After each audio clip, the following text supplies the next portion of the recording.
અને રાજુભાઈ સોલંકી એવું નિવેદનમાં કહેતા હતા કે ભાઈ 2 કરોડ રૂપિયા મને ત્યારે જયરથસિંહ જાડેજા આપતા હતા, તો હું 35 લાખ રૂપિયા લઉં કે 2 કરોડ રૂપિયા લાવું, મીડિયાના માધ્યમથી આપણે જાણવા મળ્યું. તો મને એક આનંદ થયો કે રાજુભાઈ ને તો 2 કરોડ જ દેતા, મને તો 4 કરોડ રૂપિયા દેતા. હે ડોલરિયા, ખોટું નહીં ને, સાચું ને? મને તો 4 કરોડ રૂપિયા, પછી 2-3 કંપનીમાં કોન્ટ્રાક્ટ, આ પછી એક ફ્લેટ, આવું બધું મને તો મારી વેલ્યુ વધારે ને. આ જાણીને અનહદ આનંદ થયો કે નહીં, ગામ ભલે ગાયરું દે પણ આપણી વેલ્યુ તો છે હો ઉપર. બરોબર, એટલે તોય અમે નથી લીધા. બરોબર, એમાં આપણે પાટીદાર સમાજના નિખિલ ડોંગાને દાદ દેવી પડે.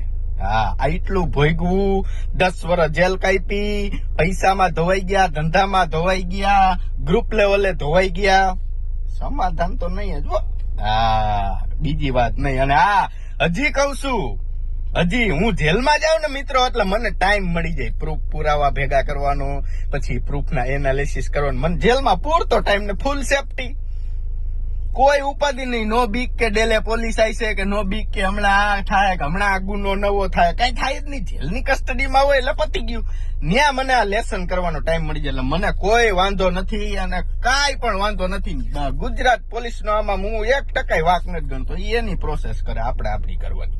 અને તમારામાં સહન શક્તિ હોય, તમારામાં ભાઠા ખાવાની તેવડ હોય, તો જ આ લાઈનમાં અવાય, તો જ આ રાજકારણમાં પડાય, તો જ કોકના વિડીયો બનાવાય, તો જ કોકના રાજકારણના નેતાઓના પ્રૂફ પાસે લઈને એના વિડીયો બનાવીને એના કાંડ ખોલાય. આ બધી તૈયારી રાખવી પડે. બરોબર, પછી તમે એમ કહો કે ભાઈ મને તો આ માર્યો ને હાલો સમાજ મારી વાહે, ના, તો બોલાય જ નહીં. આમાં આપણે સમાજને કહેવાતું જ નથી. બરોબર, એટલે હું એક પણ પ્રકારની ફરિયાદ નથી કરતો કે ભાઈ આમ થયું તેમ. ઈ થવાનું જોઈએ. આમાં કેસ તો કે થવાના જોઈએ. કોઈ છોકરી દે કે ન દે, સમજવા વાળા સમજે કે આ ખોટા કેસ છે એટલે વાંધો નહીં ભાઈ, એને તો સરકાર હેરાન કરે એટલે વસ્તુ અલગ. બાકી આમાં બધુંય થવાનું. 5 નહીં 25 કેસની આમાં તૈયારી રાખવાની, આમાં ગુચ્છી ટોકની તૈયારી રાખવાની, પાસા કાપવાની તૈયારી રાખવાની.